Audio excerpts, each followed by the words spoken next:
Hi అండి, అందరికీ నమస్తే. వెల్కమ్ టు మై ఛానల్ మన పల్లె రుచి. ఈరోజు మన వీడియోలో ఎంతో టేస్టీగా ఉండే నువ్వుల బిళ్ళలని ఎలా తయారు చేయాలో తెలుసుకుందాం.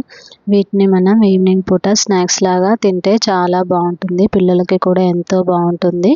మనం దీన్ని కేవలం బియ్యం పిండితోనే చేసుకోవచ్చు. దీన్ని తయారు చేసుకోవడానికి ముందుగా మనం స్టవ్ పైన కడాయి పెట్టుకొని మనం ఒక గ్లాస్తో నీళ్ళని తీసుకోవాలి. మనం ఏ గ్లాస్తో అయితే నీళ్ళని తీసుకుంటున్నామో అదే గ్లాస్తో పిండిని కూడా తీసుకోవాలి. ఇలా నీళ్ళని కడాయిలో తీసుకున్న తర్వాత మనం దీన్ని ఒక పొంగు వచ్చేంత వరకు మరగనివ్వాలి. నీళ్ళు అనేవి బాగా మరిగితేనే మనకి పిండి మెత్తగా అవుతుంది.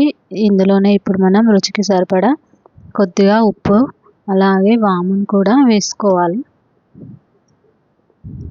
కొద్దిగా జీలకర్ర వేసి ఇలా పొంగొచ్చేంత వరకు మరగనివ్వాలి. ఇలా మరిగిన దాంట్లోనే మనం ఇప్పుడు నువ్వులను కూడా వేసుకోవాలి. తర్వాత కారం వేసుకొని అన్నీ కలిసేలాగా ఒకసారి బాగా కలుపుకోవాలి. ఇలా ఒక పొంగొచ్చేంత వరకు మనం కలుపుకుంటే సరిపోతుంది. ఇలా కలిపిన తర్వాత మనం తీసుకున్న గ్లాస్ తోటి పిండిని కూడా తీసుకొని వేసుకోవాలి. మనం ఒక గ్లాస్కి ఒక గ్లాసు వాటర్ సరిపోతుంది, ఒక గ్లాస్ పిండికి. ఇలా పిండిని తీసుకొని స్టవ్ని సిమ్లో పెట్టుకొని మనం పిండిని మెత్తగా కలుపుకోవాలి. పిండి అనేది ప్యాన్కి అంటుకోకుండా ఇలా కలుపుతూనే ఉండాలి, లేదంటే ప్యాన్కి అంటుకొని పోతుంది. పిండి అనేది ఇలా మెత్తగా ఒక 2 నిమిషాలు సిమ్లో పెట్టి ఇలా ఉడికించుకోవాలి. అలా ఉడికించుకుంటే మనకి నువ్వుల బిళ్ళలు అనేవి ఎంతో టేస్టీగా వస్తాయి. పిండి కూడా మెత్తగా అవుతుంది. ఇలా ఒక 2 నిమిషాలు కలుపుకుంటూ మనం ఉండాలి. ఇలా కలిపితేనే మనకి పిండి అనేది మాడిపోకుండా స్టవ్కి అంటుకోకుండా ఉంటుంది. ఇలా కలిపిన తర్వాత మనం స్టవ్ ఆఫ్ చేసుకొని మూత పెట్టుకొని పూర్తిగా చల్లారనివ్వాలి దీన్ని. తర్వాత మూత తీసేసి పిండిని అనేది బాగా కలుపుకోవాలి. చూసారా, పిండి మనకి ఇంకా వాటర్ ఏమి పట్టవు కలుపుకోవడానికి, మనం పోసిన వాటరే సరిపోతుంది. ఇలా పిండిని మనం గట్టిగా చపాతీ ముద్దలాగా కలిపి పెట్టుకోవాలి. పిండి అనేది మరీ మెత్తగా మరీ లూజ్గా కాకుండా ఇలా ఈ విధంగా కలుపుకొని పక్కన పెట్టుకోవాలి. తర్వాత మనకి బిళ్ళలు చేసుకోవడానికి ఏ సైజులో కావాలో ఆ సైజులో చిన్న చిన్న ఉండల్లాగా చేసి పెట్టుకోవాలి. మనకి ఏ సైజులో కావాలనుకుంటే ఆ సైజులో చేసుకొని పక్కన పెట్టుకోవాలి. తర్వాత ఇప్పుడు ఒక ప్రెస్ని తీసుకొని అందులో నూనె కవర్ని పెట్టి కొద్దిగా ఆయిల్ వేసుకుంటూ మనం వీటిని గారెల్లాగా ఒత్తుకోవాలి.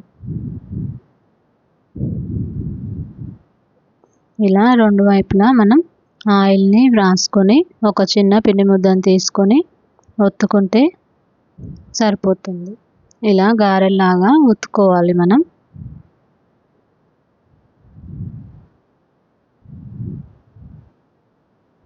చూసారా, ఈ విధంగా పల్చగా ఒత్తుకుంటే మనకి నువ్వుల బిళ్ళలు అనేవి టేస్టీగా వస్తాయి.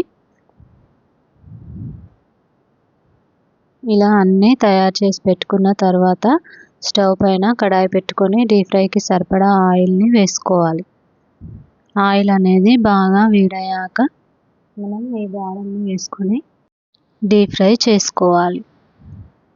ఆయిల్ అనేది బాగా వేడైన తర్వాత మాత్రమే మనం ఈ నువ్వుల బిళ్ళల్ని వేసుకొని ఫ్రై చేసుకోవాలి.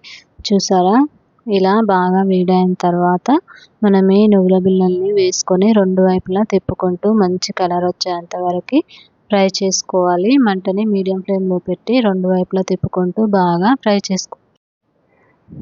వీటిని మనం పెరుగుతో తింటే చాలా బాగుంటుందండి, లేదంటే డైరెక్ట్గా కూడా తినొచ్చు. మీ దగ్గర మామిడి పండు ఉంటే మామిడి పండ్ల రసంతో కూడా వీటిని తింటే టేస్ట్ అనేది ఎంతో బాగుంటుంది. ఇవి మెత్తగా ఉంటాయి.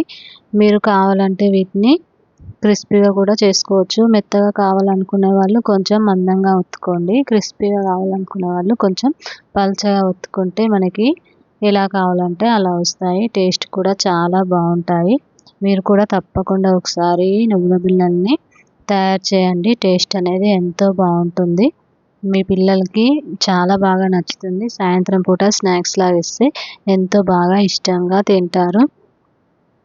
ఇలా రెండు వైపులా తిప్పుకుంటూ మనం కలర్ వచ్చేంత వరకు ఫ్రై చేసుకోవాలి. చూసారా, మనకి ఈ కలర్ వస్తే సరిపోతుంది. అంతే అండి, ఎంతో టేస్టీగా ఉండే నువ్వుల బిళ్ళలు తయారైపోతాయి. చూసారా, మనకి బిళ్ళలు అనేవి ఎంత బాగా వచ్చాయో.